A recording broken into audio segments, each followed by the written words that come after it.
Let's go, girls. Welcome to Talk Wealthy to Me. I'm Michelle Taylor, founder of Women in Wealth. From breaking money myths to building wealth and achieving financial freedom, we're here to empower you to create your own path. Talk Wealthy. Now, join the conversation and let's change the way women think and feel about money. Okay, ready? Joining me today is Vivian Gonzalez, founder of Park Capital Search and a leader in accounting and finance recruitment. Vivian has spent more than 20 years helping organizations find the right leaders while also helping professionals step into roles where they can truly thrive. From mid-market companies to Fortune 500s, she's done it all. What sets her apart is her consultative, people-first approach. Vivian's story is a reminder that true wealth isn't just about money. It's about opportunities, relationships, and building a career with purpose. Hi, everybody. I am so thrilled to introduce you today to Vivian. Thanks for being here with me at Talk Wealthy to Me. Thanks for having me. So I know what's in store for the listeners, and I'm so thrilled and excited. Tell everybody who you are and what you do. So I own a executive search firm, and what we do is we partner with private equity firms and family offices in the midst of going through either a transformational build out when they first come in the investment or on maybe halfway through, and really advise them, lean in, completely transform their C-suite and help them build out everything below that. And then on my downtime, I'm a mom of 3 and very passionate about changing the narrative of the investment banking, wealth management, private equity, just the map and the people, and increasing exposure for women and for diversity. So basically, we have nothing in common. All of the yes to it all. And so basically, you have no time, really, because we're all very busy. And especially when you're a mama of 3, Yes. It's just life is full. What's time, really? I know. It's fleeting. Okay, so how did you find your way into this world? That's a great question and a wonderful story. I did not start in this world. I actually went to school to be an attorney, Okay. went to my first semester of law school when I was 20 and said, this is not for me, Yeah. and had to pivot and really do some soul searching. So I got my master's and then started out in HR. And I just started to lean into private equity. At that point in time, it was 20 years ago. That will date myself quite a bit. But a little over 20 years ago, I got into recruiting Okay. and really was just doing low-level staffing, calling for 1 to 2 day receptionists. Mm-hmm. And the more I leaned into the industry and tried to create something that wasn't there, Orlando became curious on private equity. And so I became curious on private equity. I was with a firm for 13 years. That was wonderful. But I wanted to grow and joined a larger firm and said, just let me be a fly on the wall on these private equity conversations. I know it's way past my pay grade, but I'll do it for free. Oh, wow. And that for free turned into for profit. As it often does. And that it's something that I think is so important for all of us to remember is sometimes just being in the room is payment enough. And if you take advantage of the opportunities that could provide, it will be a worthwhile investment. It really is. And I think a lot of times it's just the thought of something needing to be quick. And in the TikTok world that we have today, Yep. there's just no quick and easy way for anything. Nope. So taking the time and being thoughtful and saying, I may not be where I want to be today, but I can get there. And here's how. each baby step is a step. Yes. So for anybody that's listening, I would love for you to explain, like we all have crayons in our backpack, what is private equity? So private equity has really evolved through the years, and it's fun to see. It used to be very much of a suit and tie Yep. type Good of old boy. environment. Good old boys, prep school, Yep. lacrosse players, and those were Secret the only societies, all of yes, that. that was all that you would ever see. Yep. And so it's very much evolved. We've started to see more females join, which I'm super excited about, Awesome. Yeah. but still very few and far between, which is a mission that I have to change that landscape. And private equity basically is investor-led dollars that will lean into many times founder-based organizations. They could be a $5 million business. It could be a $20, $100, $300 million business, and partner with those founders either on a minority basis or they take on the whole company, but the founder stays many times as a CEO, and really elevating the business and either strategically bolting it onto a similar business or saying, we're going to help you grow this and grow it to this scale. And then what if you could dream of another transaction? So it's a great way for a founder who really has built it as far as they can get it and just needs some guidance to take on a partner. And oftentimes capital. So when you guys are thinking about private equity, think about the people that come onto Shark Tank, essentially. Yes, that is exactly it. So it's somebody, it is not a brand new baby business. It is a business that is established, that has done well, but they want to take it from here to here. And in order to do that, need to identify investors that are willing to bring cash, capital to the table, and also knowledge and resources. And to your point, it can sometimes be referred to as like taking a second bite of the apple, where if I'm a founder and somebody is investing in my company and all of that growth, even though I'm giving up ownership in the company, when it's able to grow and sell for a massive amount of money, you get an opportunity to be part of that exit. Yes. And be part of a financial win that you would not have otherwise had. So that is, in a nutshell, what private equity is. And something that you're 100% right. It's things that, oftentimes we aren't talking about with our girlfriends, but that's what we're here to do, is change the conversations, right? So that's great. It is. And exciting. And I really do think changing the conversation is just having the conversation. Many times that's what it is. When I see a female founder, many times it's this fear of vulnerability coming across as vulnerable. And a man can do that and ask the question and come across as curious and insightful. A woman comes across as vulnerable and fearful.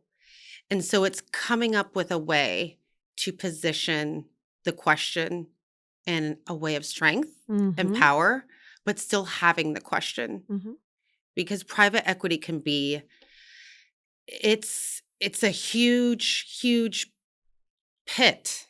And unless you find the right partner, it may not be the right deal.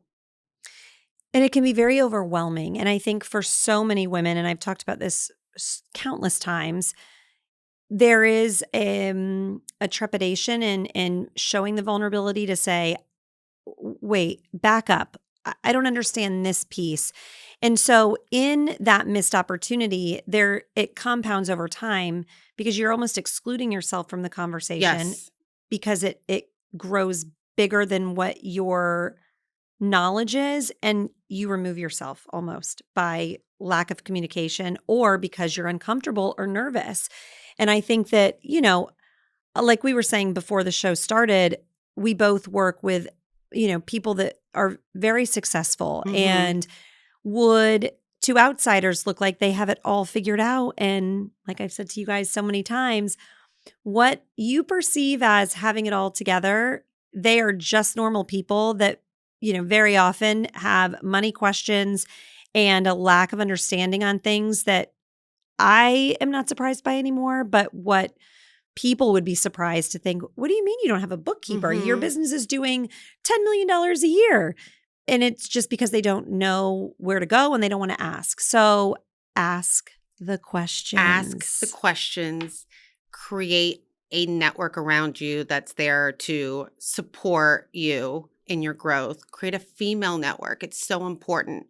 And if you feel that you don't have that, leaning into podcasts has so many benefits separate from feeling as if you're not alone. It's truly educating yourself.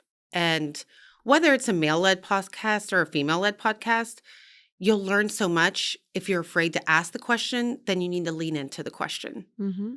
And I think that we need to encourage each other in having conversations to, if you see somebody that may look like they have the same question you do, but this happened to us. We were doing a meeting with our team a few days ago, and I didn't have the question, but I knew that everybody sitting around the table had the question. So I asked it. And it's doing those little things just because, first of all, women are amazing at supporting things they care about, but also women supporting other women is easy. And it's something I feel like most of us are so open and willing to do.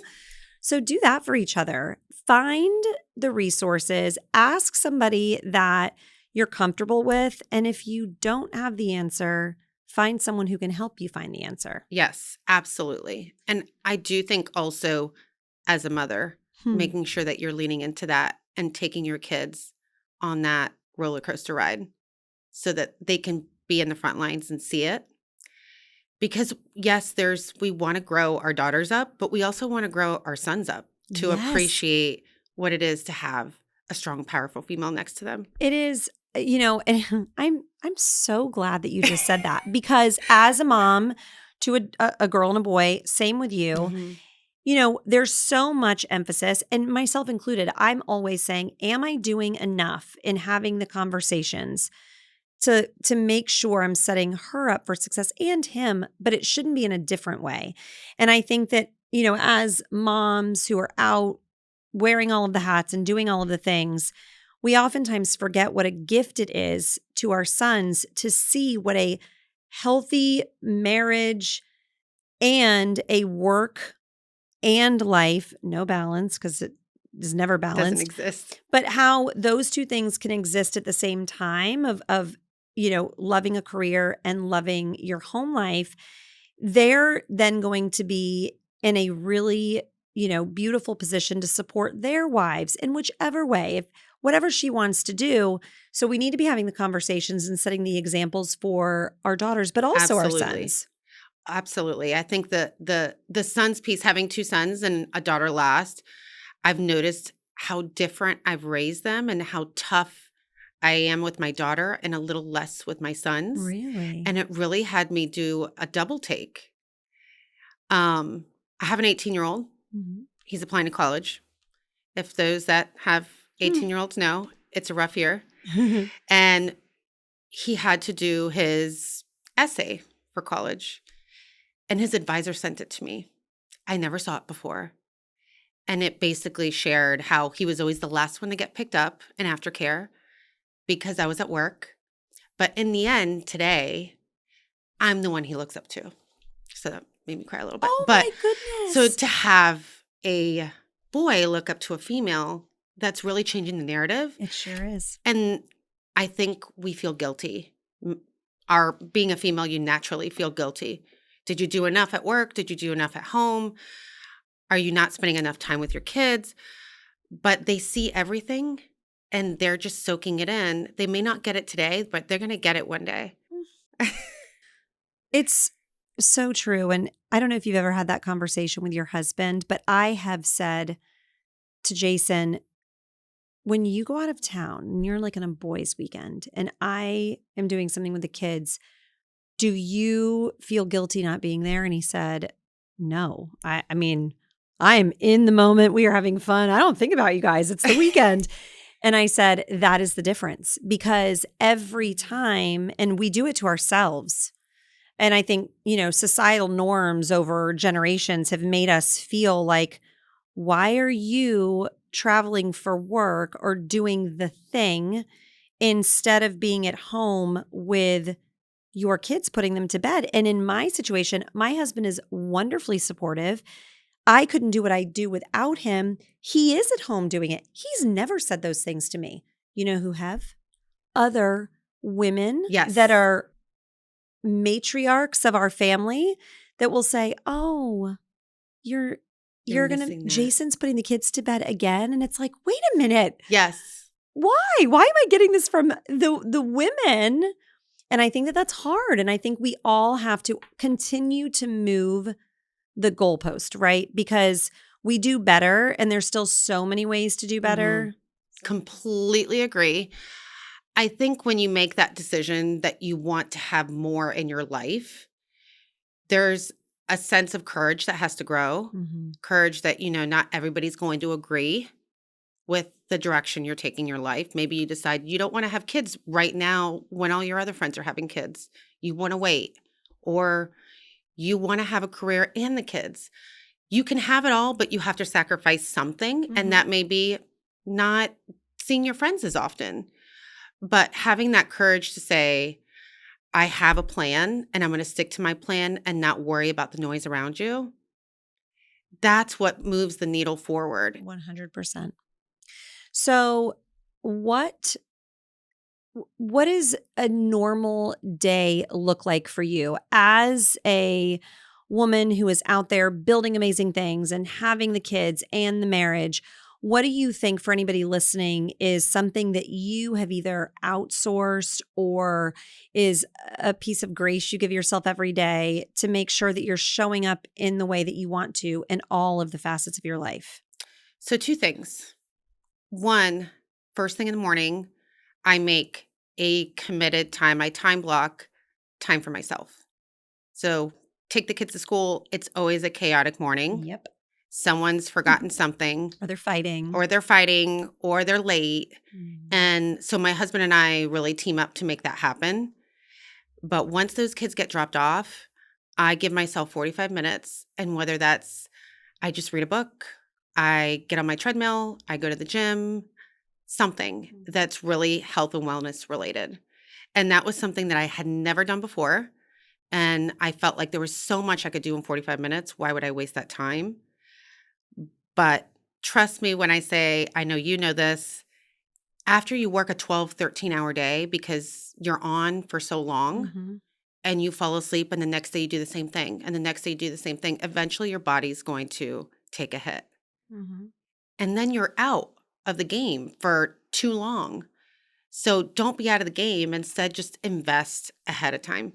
Yeah, true wealth, and we say this all the time on the show, either myself or guests like yourself, true wealth is more than just the money in the bank account. It is all of the things that embody what a truly, well-lived life require. And that is, your health being prioritized, things that you enjoy, allowing yourself to do everything in your power to not be burned out is going to allow the numbers in the bank account to grow, for you to show up in a way that you're proud of in many areas of your life. You have to do the work, the due diligence. And time blocking is a game changer, you guys. I used to, with like the podcast, and then I have my consulting and advising clients that I was seeing, and then women in wealth commitments, and it was kind of all, jumbled together. And I have a business coach that 100% changed my life about 4 months ago. And she said, no, on Mondays, you're going to do this. And when you see clients, that's all you're going to do. And when you record the podcast, that's all you're going to do, because you then quiet all the other noise in your brain. And it works, you guys. So do the audit on your time, figure out how to make your calendar work. Even if it's as little as just, hey, I only can give myself 30 minutes once a week, do it and stay true to it. Yes. I actually I named it the quality of life index. Oh. So, as females, we're all perfectionists. Yeah. And so the QLI in my world is I self-evaluate myself every quarter. Is how much time did I give to myself? How much time did I give to each of my ventures? And how much time did I give to my family? And do I need to pivot a little bit that next quarter and say, oh, I need to make sure that I'm on one of those field trips. And I'm going to clear my schedule from now. Always inspect what you are holding yourself accountable to. Yes. because those little things, just like an investment portfolio that needs to be rebalanced, things can get off kilter in a blink of an eye. And as long as you catch it and pivot, That's all you're that ahead of the matters. game. So, how does the relationship with your finances work with you and your husband? Are you in a traditional, and I cringe when I say that because there shouldn't be any traditional, but so many female founders that I have on the show or that I Mhm. work with, I find that they take more of the lead in the big picture, but also very frequently they are one of two entrepreneurs in a family. And so I'm always curious, how do you Oh, that works. approach what your money situation looks like with your husband? So great question. So my husband is amazing. None of this would happen without him. Yeah. He is my number one supporter and has no ego, which works amazingly when you are an owner of a business or multiple businesses like Yeah. I am. Yeah. So he is our stable, he's an engineer. He's worked for the same company for almost 20 years. So he's the one that really is the consistent. Yeah. If I have to travel, he's there. Um, Extremely intelligent, which is one of the reasons why I married him. But from the beginning, I was divorced and remarried that I had shared with him. I wanted to keep our finances separate, Yep. but that we would always talk about those finances Mm-hmm. and making sure we were on the same page and him understanding the story behind why I wanted to keep them separate. And through the years, my businesses have grown and have grown pretty heavily. And it's pretty evident how his role and my role are. But it's because we had that discussion early on. And he was raised by a helicopter nurse in the military. So he's used to the strong women around Mm-hmm. him. And that's really what's kind of inspired me with my boys to make sure That they're that seeing that that in they you. see that. And it's okay. Yeah, I think that is something that, people think that there's a right way or a wrong way to do the money stuff. And there really isn't. The only way is with transparency and Yes. communication, because when the communication stops, that's when the problems start to appear. So I tell the women that, ask me this question, I don't care who is in charge. I don't care who pays the bills. I don't care if you have combined accounts or separate. Have the conversations. Talk about what's important to you financially. Make sure that you guys are in alignment.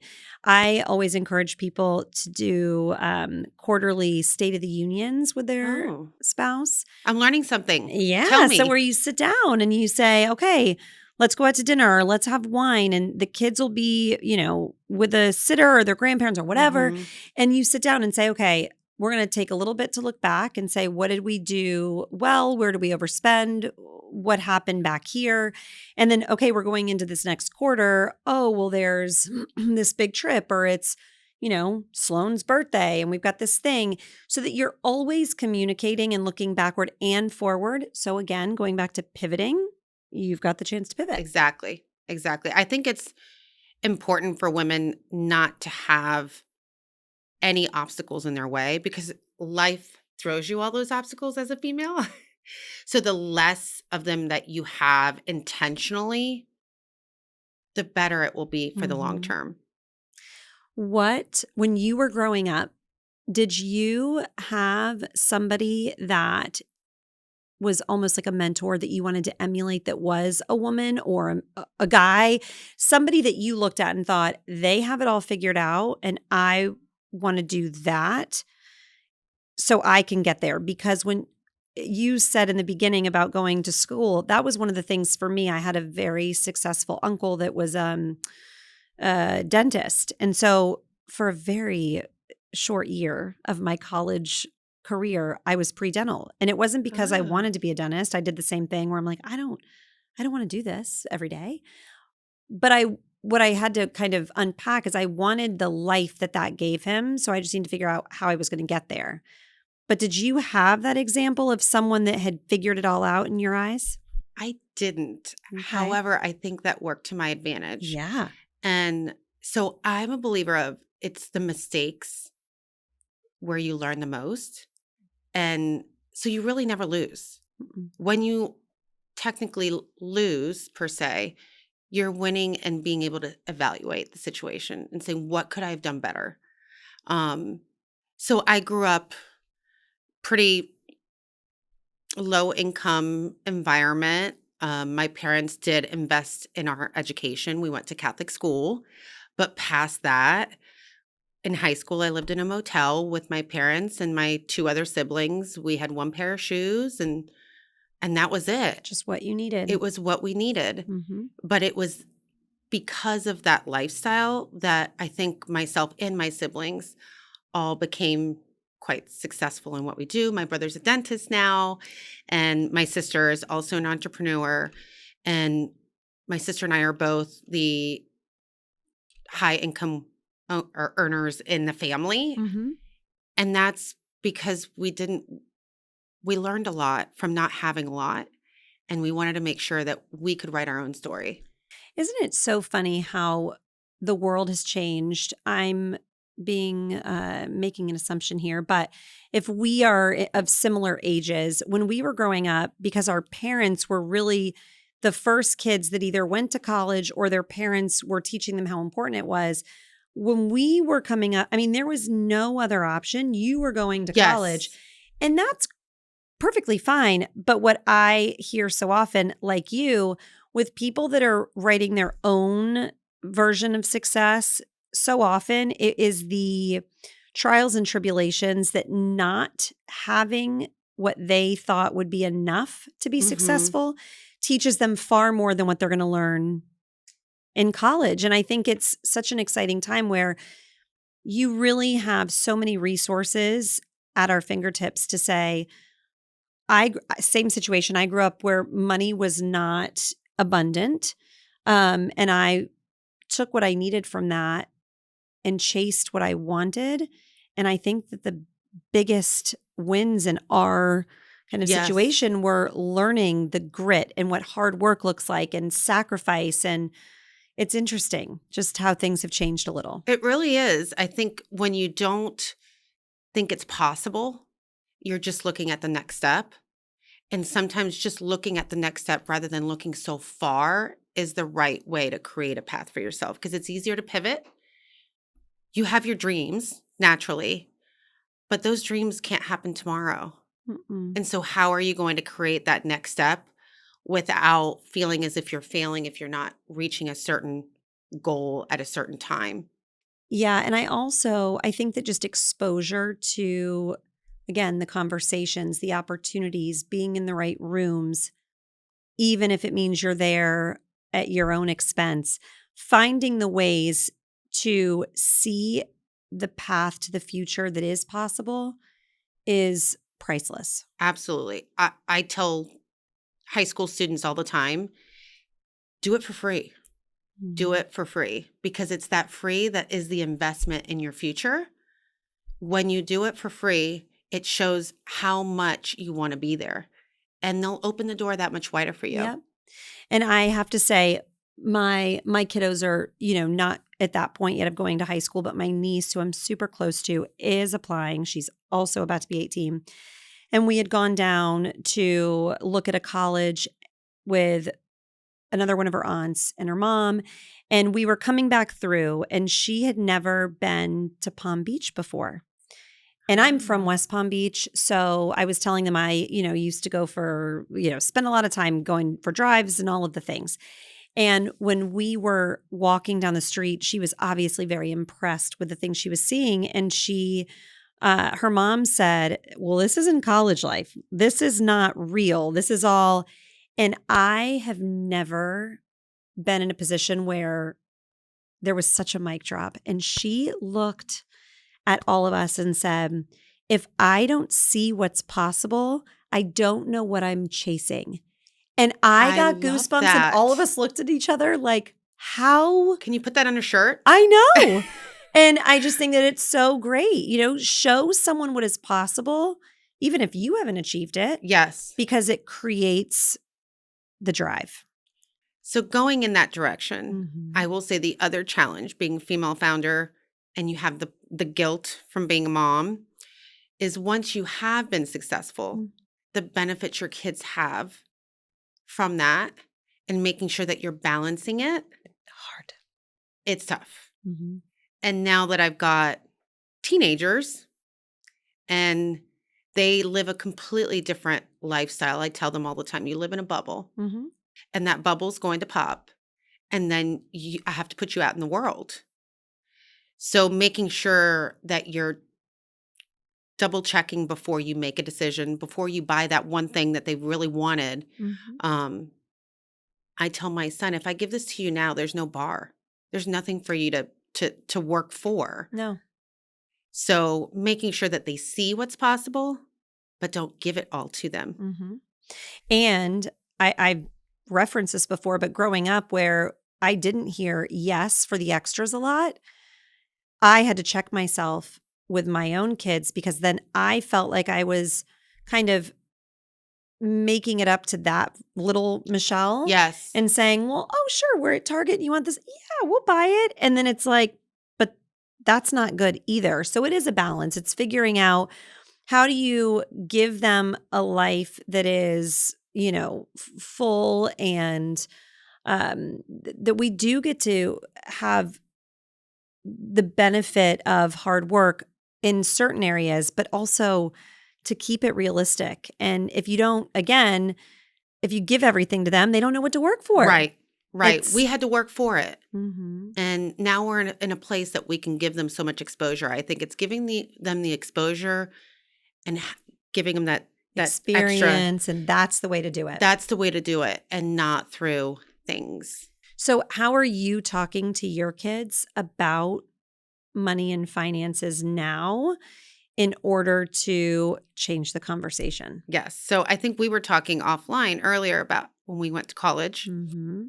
how every corner you could Get that t-shirt. get that T-shirt. And they Sign would up give for you this credit card with 35% interest. Yes. And a $500 credit limit. And then you just go shopping. Yeah. So I started early with my kids. Back in the day when you would actually go to the bank and start a bank account, I still do that to this day. I love that. And so for my 7-year-old, she's next. And she's like, Mom, nobody does that anymore. You do it online. I said, no, you need to go, make the effort, open a bank account and learn, Mm-hmm. start to learn. So we gave them kids' debit cards early and said, okay, depending on how you do this, we'll take the next step. You're going to take part of that and invest it. We're going to show you how to invest.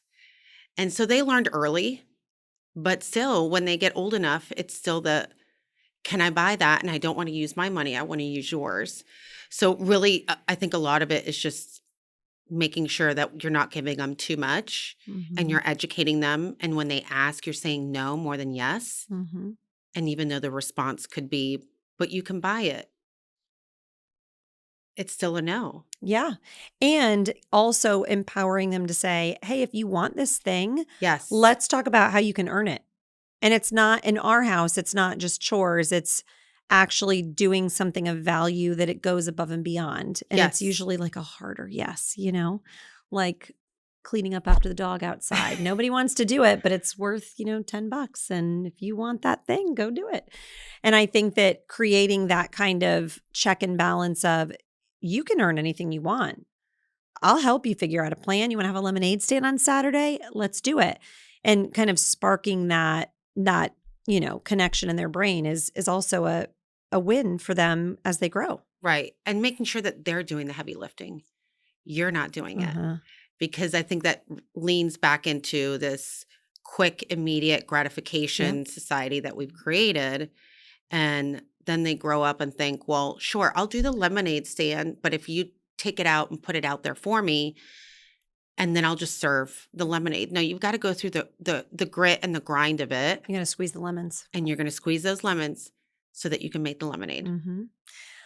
Okay. So a lot of what you do is also helping source people. And it's something that we've talked about. I would love, because I know we could go on for hours, but I would love to hear for anyone listening that is trying to position themselves as a candidate for a role. What is the one thing that the women listening can do that would create the biggest impact in your experience?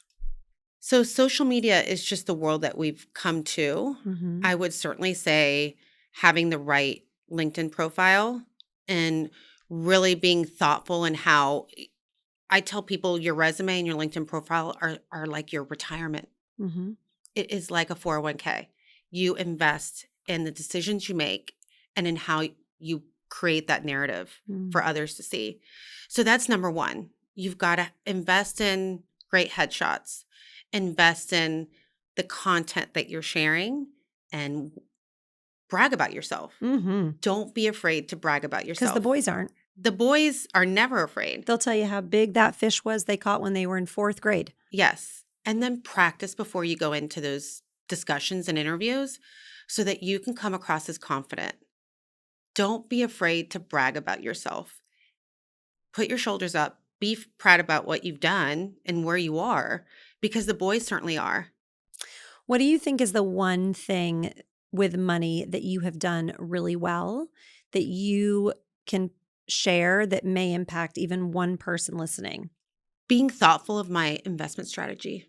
So early on, I knew that real estate was where I wanted to put my money, Mm-hmm. and that would be a long-term play. And instead of going out and spending my money on these fancy cars early on, taking that money and putting it to work, it's very tempting when you start to make money to spend it frivolously because you want to keep up. Mm-hmm. Just shut out that noise. Don't worry about keeping up. You're looking at the long game. So even if you're starting small, have the end game in mind. Yes. Because the bite-sized chunks will get you there. Nothing's going to happen quickly for anything in life, No. but having the vision and shutting down the noise is a great way to start. And I have to ask, so, knowing your story, what was it about real estate that you were like, oh, I know I want to be involved in that? Was it because of you saw something that someone did? Was it your own self-study? And why real estate? It just became a passion of mine when I got divorced. I bought a short sale house, Okay. and I thought, this is really the stage that I'm in my life is recreating myself. So I'm going to buy this short sale and make it my own. And once I did, folks started knocking on my door interested in buying it. I sold it for 3 times. Wow. And so that was sort of the beginning of saying this could be something. Okay. And so today we're in the middle of buying our last house. We've gone through, I think, 7 or 8, Okay. but it's on a street I could never imagine being on, a Mm. house I could never imagine. And so coming from high school, living in a 1-bedroom motel to now living where I will, Pinch me. it was a dream, but it was a dream that took a lot of a grind, a lot of setbacks, A lot of failure. a lot of failure, but learning from it and always looking at the positive, because that's what's going to get you to that next step and keep your confidence up. What is the one thing that your success has given you that's like a treat or an indulgence that you really enjoy? I mean, it can be anything. Oh gosh. I would say shoes. Oh my goodness. It's almost like we're the same person. I just can't help myself. And so the shoes are certainly, it was something actually my grandmother passed down. So she always had very beautiful high-end shoes. And that was her treat for herself. And she lived in an apartment, was not glamorous, but she had these beautiful shoes. And so I always remembered that and said, okay, once I make it, and that's what I tell my kids is when you make it is when those beautiful things come. But until then, you've got to work for it. Mm-hmm. And I work for every pair of those shoes, and I've kept them all just as a story of this is where I was when I bought these shoes and the next shoes and the next shoes. I have shoes that are like 20 years old. But they have stories. Oh, yeah. I have one pair of shoes that I bought that started my entire story and how I ended up in this seat and this career because I bought them when I never should have. And it was a terrible mistake. And I look at them and still love them, but it is such a story in it. And I love that you said that. It's amazing. Well, so for anyone listening, I mean, you are truly doing great things for not only yourself and your family, but for the people around you and for women. Where can they follow along and continue to watch what unfolds for you? Well, I appreciate that. And I think I try to keep myself quite grounded and think there's so much still to do. There always is. So today you can find me on LinkedIn. And in the future, certainly we'll be launching our own podcast next year, which is exciting. I love that. And you told me, and I'm so sorry, I wanted to ask you about this. You have something big coming that's kind of in the same vein of what we're talking about. Yes, yes. So we are launching the Success Cycle, and it's really a testament to wanting to expand the platform for women founders, women in investments, women in investment banking and private equity. There's very few of those people. Mhm. And the more I get into this story of wanting to look out for those women, the less I see them. And so we're actually going to be going into high schools and colleges and starting to share what's possible Yeah, I love that. with people of all walks of life Mhm. so that they can dream bigger and think bigger and create the story for the future and not worry about the now. Oh my gosh. So exciting. Well, I will be following along, and I am so just honored that we got to have this conversation today. I know that the listeners got lots of goodies from it. And to all of you guys, as always, thank you so much for spending time with me. And please continue to like, share, subscribe, and share feedback and comments on things that you would love to learn more about. And as always, let's continue to change the way women think and feel about money together.